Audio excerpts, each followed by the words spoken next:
What's up guys, Mickle here, and in this video, I want to share with you something that I don't think I've talked about on this channel yet, which is how big my XRP position is compared to all my other positions out there, my stock market positions, my other cryptocurrency positions.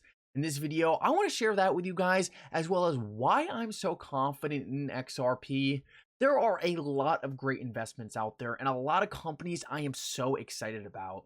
But there is something so special about XRP. In this video, I want to talk about that, as well as towards the end of the video, show you something very interesting going on with John Deaton right now. He is actually in another case involving XRP and just got attacked hard by the lawyers in that case. I want to show you exactly what just happened because this is pretty shocking. Last of all, at the end of this video, I want to go over a very interesting chart. A lot of people are saying we are in a situation right now worse than 2008. I want to show you why I don't think that's true. Make sure to stick around to the end of the video to see that. It's very important. Like always, your support means so much to this channel. If you want to do something so simple to help me out, make sure to like and subscribe down below and turn on bell notifications. These three simple things go such a long way in helping this channel grow, and it really does mean so much to me. If you guys ever need a good place to buy some XRP, make sure to check out my favorite exchange, Uphold, down in the description of this video. Uphold is a fantastic exchange and my favorite place to buy and sell XRP. With that said though, let's jump right into it, and I hope you guys enjoy the content.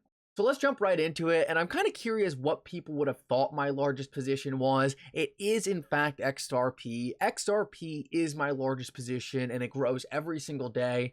I slowly dollar cost average into any asset that I'm bullish on. I slowly work myself in. I try not to time the market. I try not to do any kind of crazy technical analysis. I really just watch macro trends, slowly buy in, hold for extremely long periods of time, and let the investment ride. I like to diversify into a lot of different investments, but I like to concentrate into places where I have the highest confidence. Now, it's important to note that I have pretty big positions in other assets as well, but XRP is a little different.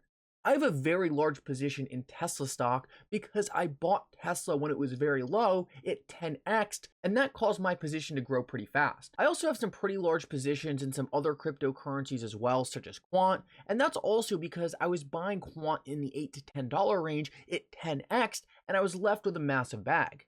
Now, for me, XRP is very cool because it's my largest position and it's hardly even really up from where I'm buying it. I would guess my average on XRP is around 35 to 40 cents, so I'm really just even on it and it's still my largest position. Now, some people might look at that and say, oh, that must be a bad investment. But for me, that's not how I think about it at all. One of my biggest regrets and one of my biggest mistakes with Tesla was as soon as I started buying it, it ripped and 10x'd. I didn't have enough time to really build my position. I didn't have time to work myself in. And it was the same way with Quant. As soon as I bought it, it mooned. And for some people, they're like, that's perfect. That's all I want. I would sell it immediately and I'm done. But that's not how I work. I haven't sold a single Tesla share since I started buying it. And some people could say that's a mistake because I didn't sell at the top, but for me, that's just not how I do this. I like to sit, I want to see those same Tesla shares in my portfolio 10 years from now, and I'm perfectly happy riding the ups and downs. Now, the thing that's different with XRP is I am actually getting the time I want to have to dollar cost average in. Every single day, I buy XRP for the same price I did before, the same price I did the month before, the same price I did 6 months before. It's just more time that I can research XRP, learn more than I did before, and see things that just make me more bullish. The thing that really makes XRP such a great investment for me right now is every single day I get more bullish on it and the price doesn't change. I see game-changing things on the fundamentals happening every single day, and it's not reflected in the price. Now, if this plays out right for me like I want it to, it will all get reflected in the price one day.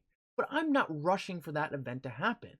I can take my time because I always planned on this being a long-term investment. And this is just a mentality that I have learned over time through investing. It's one of the hardest parts about investing, but you really need to look at stuff in a certain way, and you have to have prior experiences to really help you understand how some of this stuff works. Like I said, a lot of people just want to buy into an asset and have it moon the next day. Let me tell you, it feels great to make the money. It feels great to make the profits. But once you sit back and realize and look back at hey, I really didn't have enough time to build the position I wanted. Now, whether or not XRP works out in the long run, personally, I think it will. My biggest thing I didn't want to do is make the same mistake I made with something like Tesla and Quant, where I just didn't build the position to the size I wanted it to because it ripped so fast. This is something that's very unique about XRP, and I want to share a video with you that was actually made by Darren Moore Jr., one of my favorite people in this space, and I think it's things like this that I see every single day that just make me more bullish. It's every single day I learn more about XRP, I get more confident in my investment, and that's why I concentrate more and more into it as my overall portfolio grows. Take a listen to this because this is one of those things where you just watch, and I don't understand how you couldn't leave this feeling extremely bullish. Listen up to this. Which the Secretary of the Treasury chairs, published a report just this last October that examined the potential financial stability implications of crypto asset activities. As you know, crypto has been in the news time and time again, and I just want to share that I am on the board of Ripple. Ripple is XRP. Rosie Rios consistently conflates XRP and Ripple. Ripple executives will go out of their way to tell you they have a digital asset called XRP, and Ripple is the company. Rosie is a dear friend of Gary Gensler and works closely with regulators. She knows the importance of separating the digital asset and the business. However, time after time she conflates the two. This means she has a high level of confidence that nothing will come from the SEC. She signed $100 bills as the 43rd treasurer. She's dear friends with Janet Yellen. She knows the key players in Washington.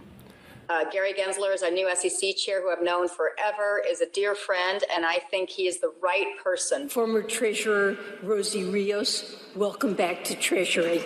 Rosie is juiced into politics. Gary Gensler wants a job at the Treasury. I'm sure Rosie could help him in his career, and I'm sure the opposite is true too.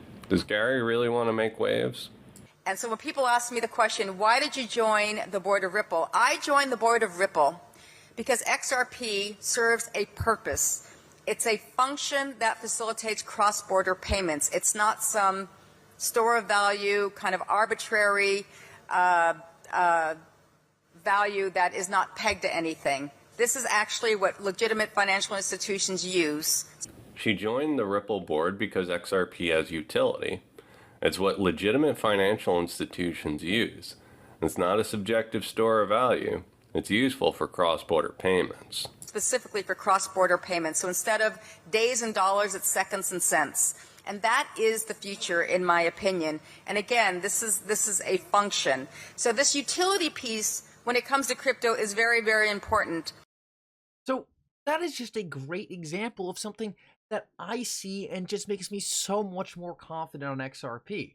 When I first started learning about XRP, Rosie Rios wasn't even on the board of directors for Ripple. Now we have a former treasurer of the United States telling us that XRP is going to be a critical part of our future financial system. And I could buy XRP right now for the same price I could before.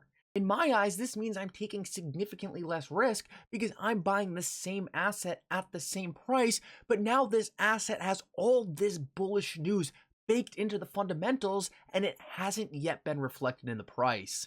I hope this makes sense to you guys. I think it gives you a cool insight into how I look at investing, and overall, like I said earlier, I'm more confident on XRP than I ever have been before, and I just cannot wait to see how it all plays out. Now, I kind of took way too much time going over all of that, so I'll fly through these next two things. First of all, John Deaton is actually in another case. It's a class action case against Ripple, where some random investors who literally invested like $200 in XRP are trying to sue Ripple, saying it's a security.